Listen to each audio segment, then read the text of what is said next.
I'd like you to welcome our guest of honor, Representative Anna Eskamani.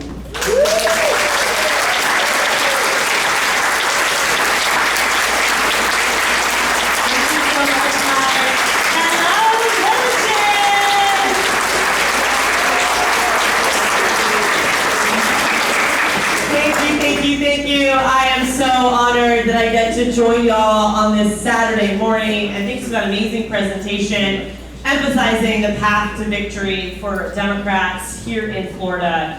And I'm always so thrilled when I get to be in the villages because folks don't know that Democrats are in the villages. So anytime I tell someone, like, I'm heading to the villages tomorrow, their eyes pop up and I'm like, you don't even know the Democratic infrastructure being built in one of the fastest growing areas in the country. And so I'm so grateful that I get to be part of that. Again, my name is Anna B. Eskamani, and I am proud to serve District 47, the Florida State Legislature. Thank you. Which is just an hour away from here, over in the city of Orlando, Winter Park, Belle Isle, Edgewood, and my new district will include the cities of Maitland and the town of Edenville. And so I come to you with full eyes and a clear heart, but also a heavy heart, because it's been a very tough couple of weeks, especially for women here in this country. And we're going to talk about it. Because for those who don't know, my entry into politics is from very, very humble beginnings. You know, I was a first-time candidate in 2018, where I flipped a seat from red to blue, and then kept it in 2020. It's actually not my first time being here in this ballroom, because before I ran for office, I worked at Planned Parenthood, and I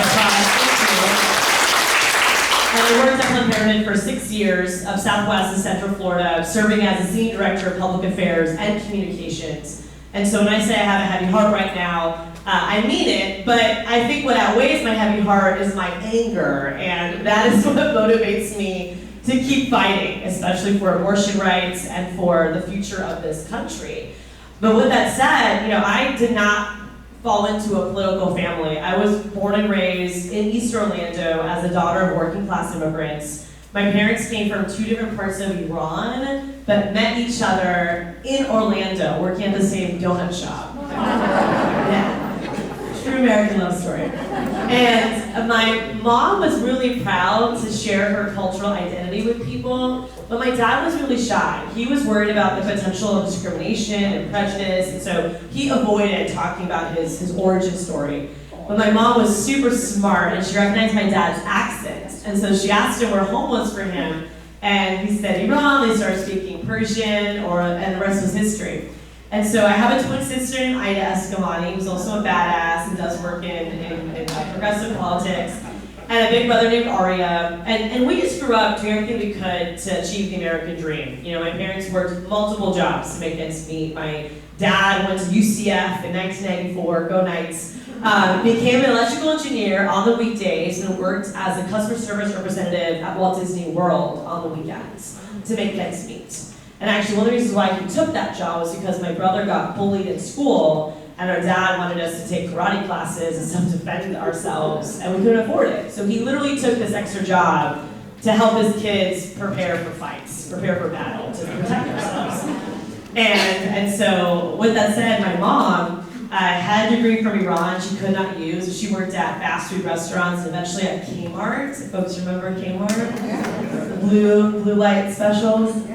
I spent many days at Kmart, and my mom got a discount there, and because she worked very late shifts, my twin sister and I would be at Kmart, sometimes just waiting for her to get off work at the Little Caesars there, or actually helping her fold clothes and clean the shelves.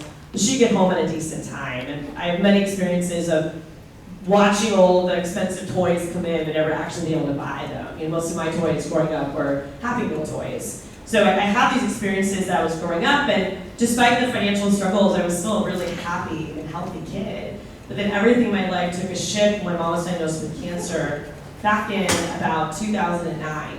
And after a 4-year battle, a 5-year battle, she passed away in 2004. And I was just 13 years old. And I share that story because that loss, especially as a young woman for me, as a girl, has always had this profound impact of trauma and sorrow. But I made a commitment at that moment to find power in pain and to honor my mother's life through the act of empowering others. And she was one of the most selfless and brave people you would ever meet, and that is always who I aspire to be, what I model every single day in my service. And so at the tender age of 13, I made a decision to live life twice as hard in her honor, in her legacy, and I started getting really involved in different after-school activities. Specifically, when I was in high school, I did theater, but I was not on stage, I was backstage. I loved doing tech, costumes, set pieces. I really just found a happy place in arts and culture, which is why today as a state representative, I am an avid supporter of arts and culture funding. And we were actually able to fully fund Florida's arts and culture programs this year, thanks to our advocacy. And that was after Rick Scott decimated these programs, by the way, which we'll talk about later. Such a monster. But anyways, so as I got through high school, I then went to UCF myself and started getting really involved with campus organizing, specifically with environmental movement, and then with human rights in Iran, and then eventually the College Democrats at UCF. And I actually was registered NPA before. My parents were both Democrats, but when I got pre-registered to vote in high school, I wanted to decide for myself where my values stood. So I checked off NPA because I wasn't ready yet to make that decision. And what inspired me to become a Democrat was not necessarily the political celebrities or the icons or even the slogans. Really what drew me to the Democratic Party was the people. Because while I was at UCF collecting human rights petitions to advocate for students in Iran, the only other group tabling that summer at UCF was the College Democrats. And they were registering students to vote. They were talking about issues that really, really resonated with me. That I registered Democrat that summer after voting for Obama in 2008. I got really involved in 2010, volunteering on my first ever political campaigns, which was not an easy year to get involved. If folks remember 2010, it was tough. But I kept going because I realized that change doesn't happen with a quick burst of energy or enthusiasm. Change happens with a consistent persistence for something greater than ourselves. And as I got really involved with organizing at UCF, I started finding a home in reproductive rights and in the issues that impact specifically women and girls alongside other marginalized communities like people of color and LGBTQ+ folks. And I started volunteering at Planned Parenthood as a health center escort, walking patients in when there's protesters outside, serving as that protector to ensure that they had access to make a personal medical decision without harassment from people on the fucking sidewalk, alongside harassment from people in Tallahassee. And so I started getting really engaged with just the policy side of this work, going to DC with Planned Parenthood. And my first experience at Tallahassee was eye-opening. Because when I walked into the Florida legislature, not only did I realize how unqualified many of these lawmakers are, but that they're not untouchable. The reality is that many of us just feel like we don't have an impact, we don't have a voice. And yet you go to Tallahassee and you realize not only do I have a voice, they just don't care about it. But most people do. And a functioning democracy should. And so we must build a better system, one that every perspective is valued, and one that when a committee room is packed with voices in opposition, the bill should die, not continue to move forward. And so I was actually offered a job at Planned Parenthood right before I graduated from UCF, very entry level, from the incoming CEO at the time for our local affiliate. And you know, before I was a volunteer, by the way, I was a patient, which is the story for 1 in 5 American women. I walked into Planned Parenthood when I was 18 years old looking for birth control after having absence-only education in my public school, which is not really education, for those who know it. My education for sex ed was a woman on stage telling all of us to take a mint to make a commitment to her that we would not have sex before marriage. And needless to say, I did not take a mint. But it was so demeaning and demoralizing to have this educator appear to all of us that having sex before marriage was committing a sin, and really setting an uneven experience for young people, right? Because what ends up happening with absence-only education is that if you're blessed to have an engaged parent and guardian that can teach you prevention, then you're gonna make healthy and informed decisions. But the rest of us who don't have that at home our resources are so limited. And I was lucky to find Planned Parenthood and to continue my advocacy on that route. And I worked at Planned Parenthood for 6 years, really just getting that frontline experience in the legislature, bringing patients up to Tallahassee, telling these stories, bringing facts with us of just how important abortion access is, to maternal health outcomes, to not just our constitutional right, of course, and our bodily autonomy, but abortion is healthcare. And there is no other medical service that is so restricted and regulated where a health center's ability to provide services are not dictated by the resources in the buildings, dictated by the politics out of Tallahassee. And I'll never forget, back in 2015, when the state of Florida passed 24-hour mandatory delay, which is a law that forces you, if you're seeking to end your pregnancy, to go into a medical facility, meet with a doctor, leave and come back at least 24 hours later. And there's no reason for this. There's no medical guidance that says a person has to do this. It's purely designed to create more barriers, whether it's transportation barriers, childcare barriers, maybe lodging, because 72% of Florida counties don't have an abortion provider. So for most residents, especially in rural areas, they are commuting a long way. And this was a policy that was clearly unconstitutional to Florida's right to privacy, which I'm going to talk about in a second. And yet, despite all of that, lawmakers pass this bill, Governor Rick Scott signs it, and we actually got an injunction on it, but the state appealed. And in Florida, when the state appeals an injunction, the injunction is automatically lifted until another one can be potentially placed. And so I rushed to the office on a Wednesday morning in Kissimmee, where we were providing abortion services, only to find patients crying in the parking lot, angry, frustrated, people thinking this was a Planned Parenthood policy. We need to explain to them, this is not us. This is your government telling you that you're not mature enough to make this decision, that you need to go back home for no reason, but because mostly male politicians got in between you and your doctor. And that horror story is on repeat right now across the country, but obviously even worse because it's not just a delay law, it's a full-out ban. And so how did we get here, right? How did we get to this national anti-woman, anti-pregnant person mentality where we have states one by one banning abortion? In fact, Mississippi just closed their last and only abortion clinic on Thursday. Last night, a Louisiana judge halted the injunction on their abortion ban. And so if you look at a map of the country, Florida is the only state in the southeast that does not have a full ban right now. Georgia is pending, but all other states that touch us have bans. And we are already seeing patients travel from Texas overnight to Tallahassee and Jacksonville, no appointment made. They're showing up out of desperation because they don't know where else to go. So how did we get here? Well, this was a 50-year, well-funded, insidious, and intentional effort by anti-abortion extremists to ban abortion. I was not surprised by the leak or the decision. It is something that, for those of us in the reproductive rights space, and I've been in this work for more than a decade now, not only have expected, but have been preparing for. Many Planned Parenthood organizations had already hired what we call patient navigators, who essentially are almost like travel agents, because they're helping you figure out, how do you get here? And does getting here make the most sense based on the laws of the land? Do you need to go to a different state instead? We've been helping to support abortion funds, which are nonprofit organizations that raise private funds, because here in this country, we have the Hyde Amendment, which prohibits public funding going towards abortion, except in cases of rape, incest, and human trafficking, which most folks don't even report when they are experiencing that initially.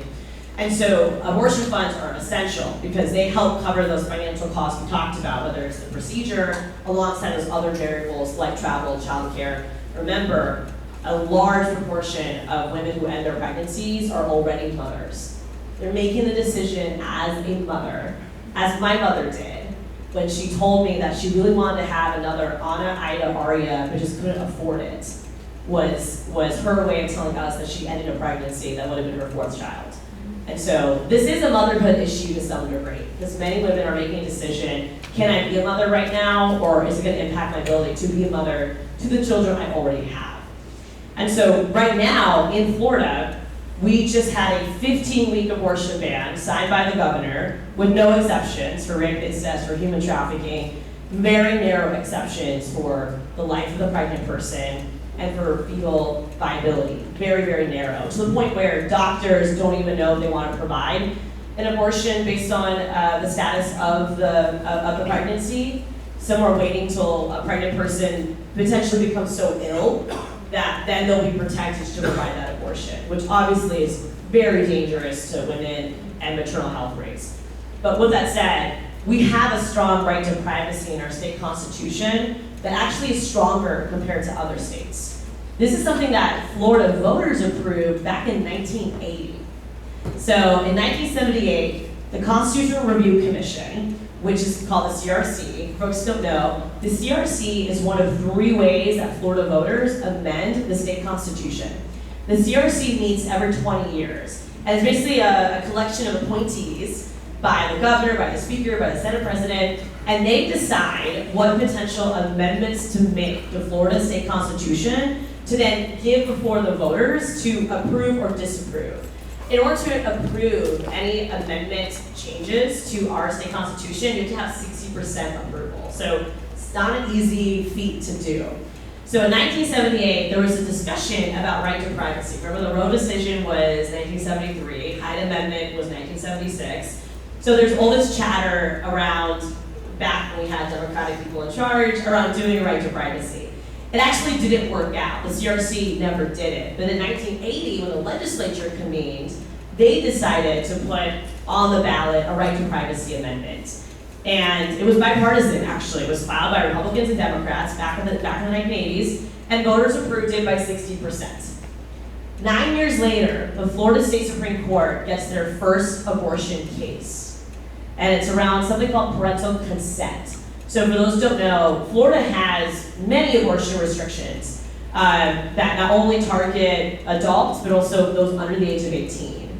And right now in our state, we just passed a new parental consent law 2 years ago, which basically means that if you're under the age of 18 seeking to end a pregnancy, you have to not only notify that parent or guardian, but you have to get their permission. They have to say yes to you. And there can be situations where that is totally easy to do. I mean, candidly, 2/3 of those under the age of 18 seeking to end a pregnancy talk to the parent or guardian about it. And when I worked at Planned Parenthood, I actually served as a notary, so I would notarize paperwork for minors who came in with their parents and verify the guardianship and the consent. Unfortunately, for 1/3, it's not possible. And it can be due to the fact that this person is scared of being kicked out of their home if a parent guardian finds out. They might also be faced with the fact that the guardian is their assaulter. And then you'll have situations of people who just don't have parents here. You know, we have a Jane Doe situation in the Tampa Bay area of someone who's undocumented. She's a migrant farm worker, and she's under the age of 18, doesn't have family here. And so in those situations, you have to go before a judge and seek a judicial bypass, which can be a very demeaning and demoralizing process because the judge basically gets to determine if you are mature enough to end your pregnancy. And the irony is that you don't have to be mature enough to be a parent, just mature enough to say, I don't want to be a parent. And some of the judges, including Senator Kelly Sargent's husband, who serves on an appellate level, have made this decision based on GPA, based on grammar of the application. I mean, again, it's like so demeaning towards women and girls. With that said, back in 1989, this was another issue of debate.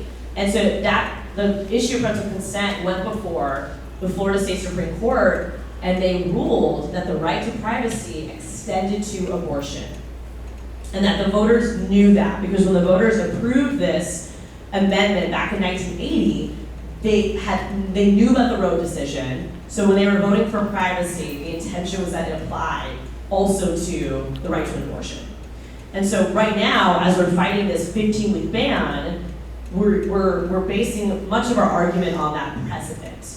There's actually another lawsuit filed as well by a rabbi in South Florida who is fulfilling his point on religious liberty, saying not every faith believes that life begins at conception. So pushing that belief is also negating my religious beliefs. So that lawsuit is also still moving right now. There's no update yet, but last week, Judge Cooper, a Tallahassee Circuit Judge, ruled that House Bill 5, this 15-week abortion ban, is unconstitutional based on Florida's right to privacy.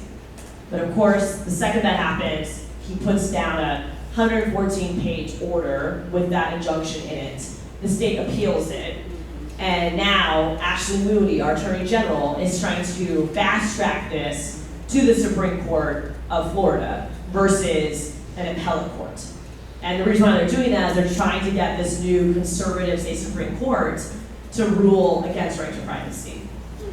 So I wish I could come and, have a magic crystal ball and tell you what's going to happen, but candidly, there's been a reason why advocates have delayed suing on other anti-abortion bills in the last 4 years, because there have been other bills to sue on, including parental consent. The bill that I just told you all about, that in 1989 was unconstitutional, Republican lawmakers passed it again 2 years ago, but no lawsuit was filed because folks were nervous that with the new makeup of the court, that we don't want another parental consent law to litigate. We're waiting for a more clear ban like this one.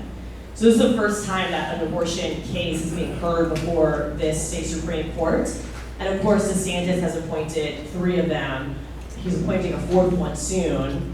And based on the current makeup, there's typically only one dissenter that was originally appointed, I think, by Charlie Crist when he was Republican governor, that we can count on. Everyone else is kind of just, hard to read at this point. But I would argue that if you are an originalist, as the Federal Society likes to talk about, the right to privacy is very explicit in Florida's state constitution. It's not something enumerated from other court decisions. It is plainly stated. So that also could be a strength for us, but at the end of the day, our path to protecting abortion in Florida is kicking out Ron DeSantis. Bottom line, and preventing a supermajority of the legislature. And I say that because remember, if a governor vetoes, the legislature that have 2/3 can override a veto. And right now in Pennsylvania, and if folks are watching in other states, Pennsylvania just ran through a constitutional ballot amendment to ban abortion. And in Pennsylvania, you can do that if you pass that ballot amendment by the legislature in 2 consecutive sessions. The governor doesn't have veto power. So, in the case of Florida, we're operating all these different types of legislative landscapes, but if we can get rid of Governor DeSantis and eliminate the majority, and right now Republicans don't have a supermajority in either chamber, but it's very close. And sometimes they are able to pick off Democrats in the House, like shitty anti-abortion Democrats that we're getting rid of. And I've already heard of 2 of them, y'all. There's one more left in my target. He's in South Florida. His name is James Bush. Support his opponent, Ashley Giff, please. And so, we're working hard to make sure our caucus is stronger. Though we're small, we are mighty. And that's important because Republicans will pick off the weak links to get a supermajority to override the rules, and we can't let them do that. And so I don't have any illusions of grandeur. Flipping the Florida House is hard. Out of 120 members, there are 42 Democrats. So that would have to be like 19 wins, which again is hard any year, let alone a year with financial difficulties and with inflation and so forth. But if we can hold the line in protecting who we have and making some gains and winning the governor's mansion, that is a game changer for our ability to protect abortion access, but also to protect our environment, to protect LGBTQ plus people, to fix the affordable housing crisis, to ensure that public schools are well funded and well supported and teachers are paid a wage they can survive on. Absolutely. Have public transportation, wouldn't that be nice in our state so we can be connected versus today where highways are just ramming through environmentally sensitive areas alongside historic Black communities. I mean, it's just so frustrating the direction that our agencies go. To have a Surgeon General who isn't like anti-science and oh my God, I don't even know how to describe him, it's wild. Yesterday, ACA, which is the regulatory arm of the Department of Health, ACA stands for the Agency for Healthcare Administration, had a hours-long hearing on an anti-trans policy. And it was disgusting. They brought in people from other states to basically spew transphobic and anti-LGBT plus rhetoric. And they're not even from Florida, and they're just here to basically spread disinformation, propaganda, and harm already marginalized people. And this hearing was focused on transgender patients' access to Medicaid. I mean, it's just like, it's even these, like they find these really small niche issues and they blow them up, right? Because the entire Republican approach to government is not to govern, it's to create chaos. And so, if, January 6th was a dark day in American history. They tried everything to erase January 6th from the history of Americans by pursuing all these other culture wars. And deflecting, distracting, projection. So much of the QAnon movement I feel like is projection when you have people like Congressman Matt Gaetz, who like literally are having sexual engagement with minors, and it's like, you're calling us groomers? Like, my God, please look in the mirror for a second. But again, like, so much of it is just, what can they do to distract the American public, and at the same time, divide us? And I want to be so clear that, like, as Democrats, we are not one another's enemy. Like, we need to work together to solve these problems. And we'll have different persuasions and perspectives, but our values are the same. And that should keep us connected, especially when we're up against what essentially is becoming a fascist government here in Florida, where universities are censored, where history is censored, and then corporations are canceled when they disagree with you. And to be clear, I am one of the most aggressive people on corporate greed. Like, I serve as the ranking member. Yeah, thank you. I serve as the ranking member on the Ways and Means Committee, so I do a lot of tax policy. And I file multiple bills to close corporate tax loopholes, and the major corporations are paying their fair share. And I don't take thank you. And I don't take a penny from Walt Disney World, from FPL, from Sugar, from big banks, from private prisons. I don't raise any money from those major industries in Florida, from Mosaic. I don't take a penny. Even I will tell you, though, that canceling a corporation because they made you big mad is inappropriate. You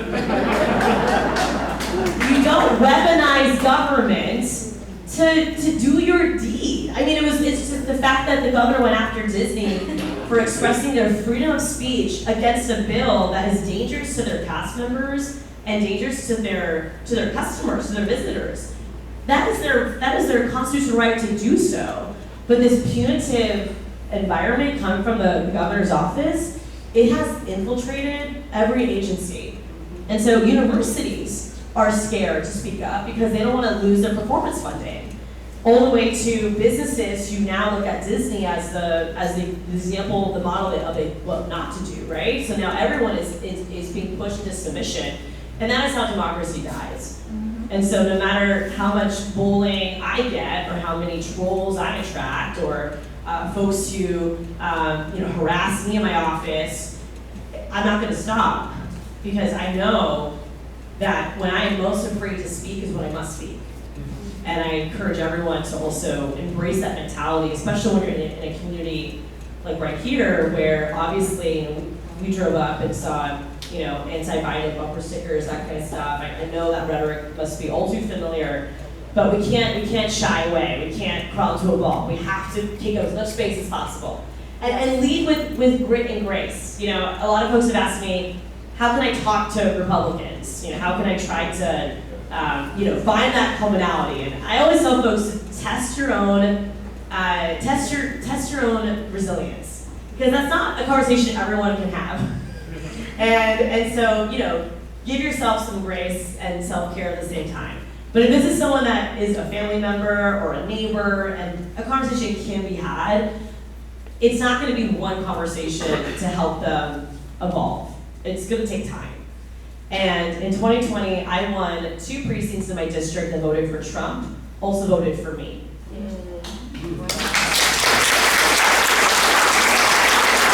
And remember, many Obama voters also voted for Trump.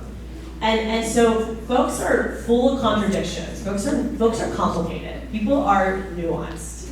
And for our success in Central Florida, we focus on helping people. No matter what your party ID is, when you call our office and you're in crisis, we are there for you. And all through during the COVID-19 pandemic, we helped more than 50,000 Floridians with their unemployment claims. And we're still working on issues right now because DO is still broken. The website doesn't work. There's still a very low benefit threshold. Right now, we're doing a lot of rental assistance and housing assistance as well. So our team goes the extra mile to meet folks where they're at. And then we also are always present. We're knocking on doors every weekend. If I wasn't here, I'd be knocking on doors right now. My team is doing it, and I'll be with them tomorrow. We've already knocked on 10,000 doors in my district and counting. And so it's so important to also just, again, have that consistent persistence. That is the only path to victory. If you look at Georgia right now, Stacey Abrams could potentially, she should have already been the governor, and she's on her path to do it again. That didn't happen overnight. And I actually had a conversation with Stacey a few months ago, just asking for some advice of, a sister state in the South, what's your perception of Florida, right? And so she told me that when she was in her, I think it was like she was the minority leader in the Democratic caucus, and a lot of people wanted her to run for governor back in, I think it was 2014. And she decided not to because she didn't feel like she had a path to victory at that time, but she knew that she was in a position to make gains, to use data, to make informed decisions, to get out more people to vote, to register more people to vote, and slowly but surely, with that consistent effort to build an electorate and to build efficacy among Georgians that we can have a Democratic victory. And so in 2014, she did not make that decision. She organized on the ground. And then in 2018, as we all know, she ran and she almost made it. And it wasn't for voter suppression, she probably would have won. But I think that's such an important lesson that there is no magic bullet on this. Like, this just takes time, right? And we also have to carry different groups of people with us. And so from folks who've been in this work for a long time to our first-time voters, we're meeting Floridians at some of our abortion rights rallies who have never registered to vote, and they're in their 40s, 50s. Folks who also have never voted in state elections, they only vote for presidential.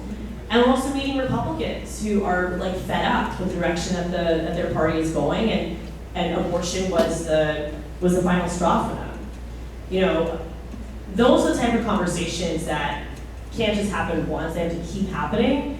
But it is that 10-year strategy for success, which is why I've also launched a voter registration organization. Last year I launched Fuel Power for Florida. We are focused on voter registration among communities that are typically overlooked, especially in whether it's red counties or college campuses and high school campuses and communities of color. And so we've been on the ground for months now.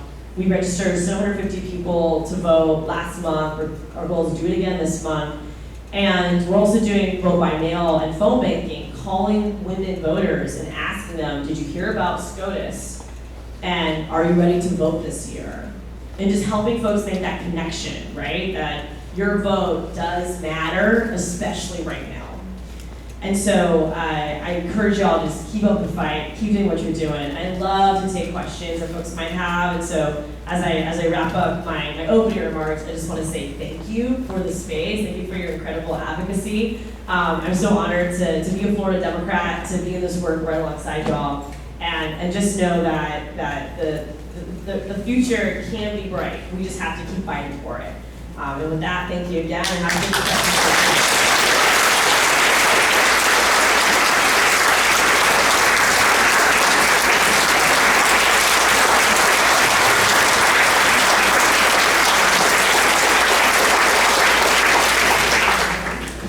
Okay, there's microphones on each side of the room. And you can always walk up to the stage. Any questions? No questions, a silly question, they're all great. Anna, is there a viable Department of Education in Florida? Oh God, great question. Is there a viable Department of Education in Florida? I really appreciate this question. So you know, one of the Department of Education is probably the first department to be so heavily politicized, right? Because I mentioned earlier in my remarks that now almost every state agency has been weaponized to pursue a conservative agenda. Department of Education was like the role model for that, right? And especially Richard Corcoran, when he was commissioner, politicized education to such an extreme degree, going after CRT when it never existed in K-12, by the way. And now, of course, you know, having a Department of Innovation, which essentially is privatization. And so many of the bills this session that were part of the culture war debate were all education related. And so I think, you know, again, all this depends on who is the governor, because that person appoints the Secretary of Ed, or the Education Commissioner, I should say, and then that sets the legislative agenda. But right now, there are so many grifters in the Department of Education. If folks are watching the news, you'll see the controversy, I think it's with Jackson County, which is a county, a low-wealth county in Florida that is the first ever to be 100% privatized. Like, the Department of Education basically allowed this county to sell their department to a private company, and now it's operating as so, right? And it is one of the, it's a case example of what happens with ultimate privatization. And of course, as expected, the educational outcomes are terrible. These kids are suffering, and these schools have a larger rate of suspension because, you know, if you're a traditional public school, there's rules around disciplinary action, right? But for private schools that also have no accountability whatsoever, but get public funding, they can suspend students with very little consequences. So you have kids, you know, 12, 13, who are in need of support, but suspending them with no safety net and sending them back home to a situation where they don't have that support is not the solution. And of course, in that controversy, some of the State Board of Education members were making money off it and trying to make money off it. And so when I say there are grifters, you know, in these departments, I always find it so ironic because it's the people who create small government who end up making the most money off government. It's wild. Like, whether it's folks who, you know, like are benefiting from Social Security and Medicare and complain about big government and socialism, or it's elected officials who their entire life has been in government, as elected officials and or appointees, and they're shrinking their departments as they still get a paycheck. I mean, and then of course, all the government contracts they get later too, in the case of the Department of Education. And so, you know, there is a path forward, but not with the current political landscape. I mean, the new commissioner, Manny Diaz, is a South Florida Republican who also has connections to charter schools. And yeah, so literally he comes from the charter school industry and now he's the commissioner of education in Florida. I mean, it's so damaging. It's so damaging. And it also reminds me too that this is something you have to hold Democrats accountable to as well. Many Democrats do take charter money, not as bad as before. Many of those Democrats, unfortunately, are no longer in the House. But on some of these big, like, voucher expansion bills, unfortunately, there have been Democrats who vote Republicans on it, and often it's because they get money from the charter system or the voucher system. And so that is getting better, I'm happy to say, in the caucus. But again, unless you get a new governor who can appoint a qualified, committed commissioner of education, someone with an educational background, not a political background. So many of our department heads, the people who are appointed to these positions, have like no expertise in the area they're in charge with. I mean, it blows my mind. Like, you would think that to have a strong business, right? For Republicans who want to run government like a business, you want a CEO that knows what they're doing, right? That's like highly trained in that field. It's the complete opposite in Florida government. It's like, do you have skills? All right, then you can't be here. I mean, it's wild. And even when I came to the Florida House, you get to check off your committees, and especially being a Democrat and a local Democrat, you get none of your preferences. And so I checked off what I would like to serve in, and chose healthcare committees. I had a background in Planned Parenthood and so forth. Got none of my preferences. I also got one of the worst parking spots on the house floor. They put me in the corner, so you couldn't even see me, but you could always hear me. and there's a joke that if you're ever in the Capitol building, it's like 3 main buildings. So the main building is called the Tower, and so we joke that it's called the Tower of No Power because they put all the freshmen there, or the loud Democrats, and so. The farther away you are from the 4th floor, the more mad leadership is at you. And so I went from the 11th floor to the 14th floor. I was like, usually you're supposed to get closer to the 4th floor, not farther away. But those are all, those are awards that I carry very proudly. Where's Anthony Sabatini's office? Ooh, good question.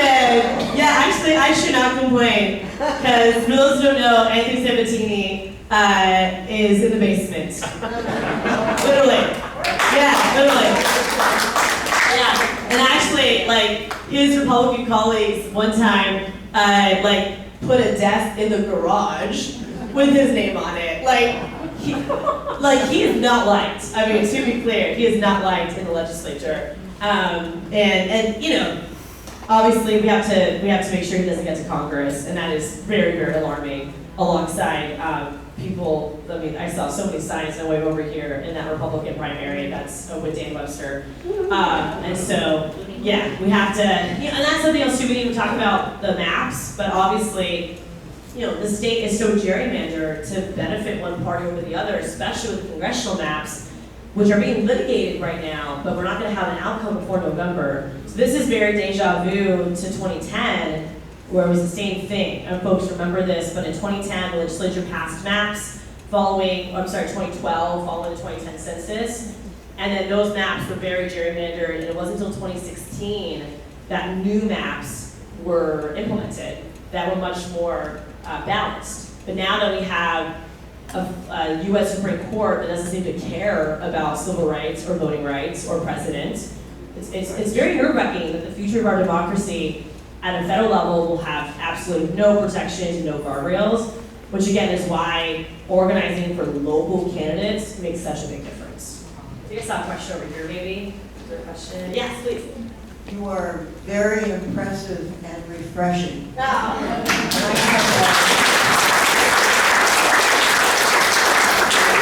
have a feeling you have a long-term game plan. And where do you see yourself ultimately vying for in field of politics or anywhere else? Yes, thank you for that. I appreciate that question. So I never thought I would run for office in the first place. I did not grow up thinking I would run for office. And in fact, I was, like I said, working at Planned Parenthood. I was 26 years old when Trump won. And that was my wake-up call to say, okay, I have to do something else, something more. What I'm doing is not enough. And that was my catalyst to start thinking about running for office, and it was very hard. And I was so scared of losing, and I think that's real for many women, especially because research tells us that it takes 7 times for women to be asked before we actually consider running for office. And I had to get okay with the idea of not winning, which is hard just for my Iranian American family because I always got good grades in school. My parents just put so much weight on me. I actually got my first A- my senior year at UCF, and it killed me. And I've gotten better since then.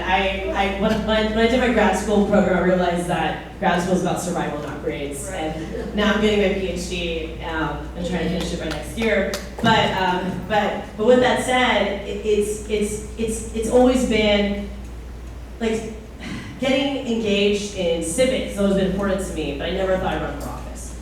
And so here I am, right, now running for my 3rd term, and I can serve in the Florida House for up to 8 years before I'm termed out. And so I have made an intentional decision to stay in the State House. I had many opportunities to run for something else. There were folks who wanted me to run for governor this year. There were folks who wanted me to run for Congress this year. And yet I decided to stay in the State House for a few reasons. One is that we need good Democrats in the State House. These fights are happening in the state legislature. And I know it's not as glamorous, trust me, I'm aware of that. I only have a staff of 2 people in a district of 170,000 people. It's not easy, and you don't get as much media attention or support nationally, and yet this is where we make it or break it. Not just on policy, but on building a bench. Because my intention is not self-preservation, my intention is the collective good.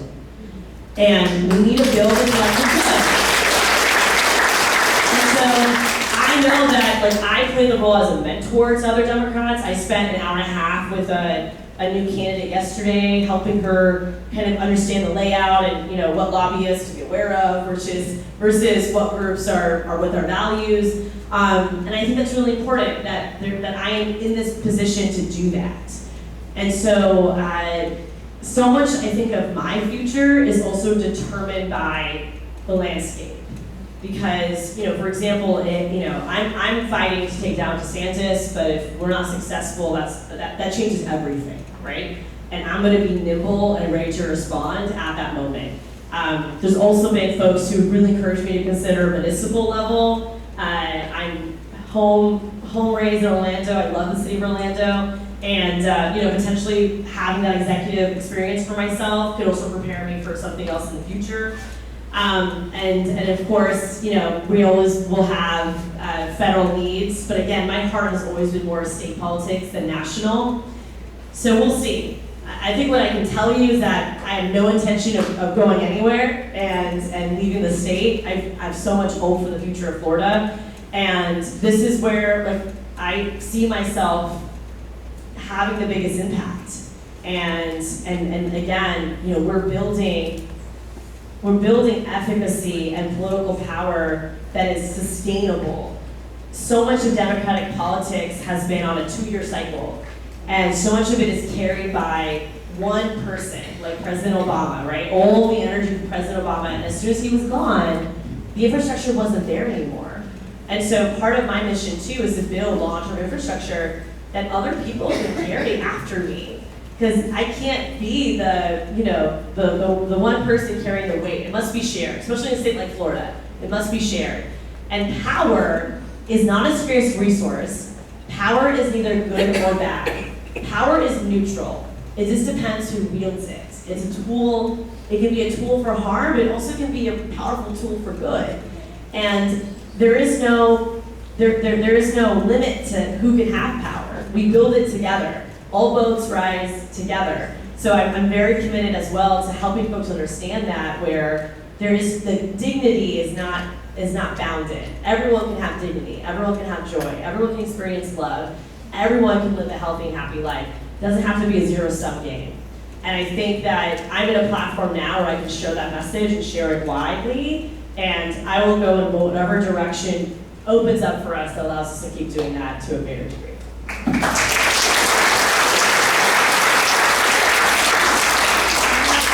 Whether there's new information in regard to this that I haven't received, but DeSantis's ruling or declaration that he wants college students that are university, state college students to declare their political backing, that is supposedly a private thing for everybody. Totally. Do you know what has come of this? Yeah, I'd love to. So thank you for that question. The attacks on higher ed have become the latest culture war field. And it was a precursor to the main culture wars, because this survey device that you're referencing, which I'll add more to in a second, this was actually a bill that was debated like 2 sessions ago. And the survey is just now being implemented, because it was a year of crafting the survey tool before it got to campuses. But candidly, Governor DeSantis is really, really smart compared to Trump, which I know was a low bar. But he is intentionally trying to attract more conservatives to Florida, as he also goes after the educational institutions that help people become more aware, more intentional, and candidly don't vote conservative, right? I ran into a constituent of mine who grew up in Mississippi, he was holding his little baby with him, and he was thanking me for my work, and I was like, you grew up in Mississippi, like, what was your transition like, right? Because he said you grew up in a conservative family. He said education and traveling the country, traveling the world. Those were the ways that he opened up his eyes and helped him to evolve with his values and not look at people as other, but look at people as people. And so Governor DeSantis is going after K-12 alongside higher ed and censoring our ability to speak truth, to the point where the UCF English department this week had an anti-racist statement on their website, and they declared that statement was no longer legal in Florida, and they were accusing it. And then sure enough, a few minutes later, UCF deletes that website. So not only was this a university, my alma mater, that censored itself, but then it censored itself again by deleting the statement they made, saying that their anti-racist statement was no longer legal. Like, it's so dangerous. And so what you're talking about is a requirement that universities provide a survey to faculty and students to gauge their political persuasion and also how they feel about freedom of speech on their campus. Now, I will say this survey is not required. So I think you are required to give it as a university, but you are not required to fill it out. And actually, the faculty have been, especially the UFF, the union, has been organizing around boycotting the survey.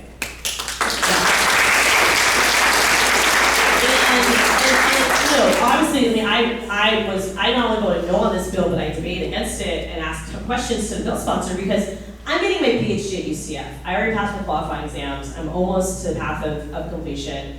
And one of the first things we learn in research is how to craft an unbiased survey device. And you need to have a survey tool that is valid and reliable, and you also have to explain to the participants why they're taking this survey. Like, what's the goal of the outcome? And the legislature and the governor are being super skeezy about this because the fear is that the results will dictate funding, or the results will dictate harsher penalties or more oversight, which is already happening, by the way. On the very last day of the 2022 legislative session, the educational conforming bill, which is usually a very benign piece of policy that just implements the budget recommendations from the state budget, Representative Randy Fine snuck into this bill a last-minute addendum to extend HB 7, which is the anti-CRT bill, to extend it into higher ed. Yeah, but it gets worse. This is what the bill says, that if any university is accused of breaking the law on HB 7, it doesn't even have to be dictated by a court of law. It can be dictated by the Board of Governors, which is all appointed by DeSantis, and like, again, people typically with no educational background, they're typically just political donors, and or a standing committee of the legislature. And so if I'm a conservative activist and I want to accuse my university of caring about racism, and so they're talking about slavery, and I feel like that makes me uncomfortable, and so I'm going to now file complaints about them. I don't have to go to a court of law. I can go to a standing committee legislature and say, they made me feel sad because my ancestors, had slaves or whatever. And like, literally, if the legislature agrees with you, that school's performance funding for a year can be punished. And so the survey tool is really bad, for sure, and there's a lawsuit challenging it, and the attorneys just called me a few days ago to see, some of my insight to how the bill progressed. But I also would argue that this other area that isn't getting much attention, the expansion of House Bill 7 into higher ed, is also very bad. And especially since higher ed is where we talk about critical race theory. Like, I learned about critical race theory in my PhD program, and that's where you learn it, with other political theories. And so now you're going into higher ed and saying that you can't teach 18 and plus students to be critical thinkers. And that's intentional. That's because they realize that Generation Z is one of the most diverse and progressive generations that this country has ever seen. and will change the trajectory of our nation and of our state. So they're trying to stop that, right? They're trying to delay that transition as much as possible. It is all about power and control, and we have to fight back. And we also have to urge our universities to fight back, which is why I'm proud to stand with faculty members who typically are the only voices of opposition, because administrators are so scared to piss off the governor because it could impact their funding. All right, any more questions? I think we'll have to make that last one. Last question? Thank you again. We do have some bumper stickers over here, including our Keep It Portion legal stickers, and you can also order them on our website. If you want to keep in touch with us, please visit AnnaPortFlorida.com with 2 N's, Anna Port Florida, all spelled out. You can not only request a Keep It Portion legal bumper sticker, but you can sign up to volunteer. Every Sunday we do a volunteer newsletter that has virtual and in-person events, and so please keep in touch with us, and thank you again.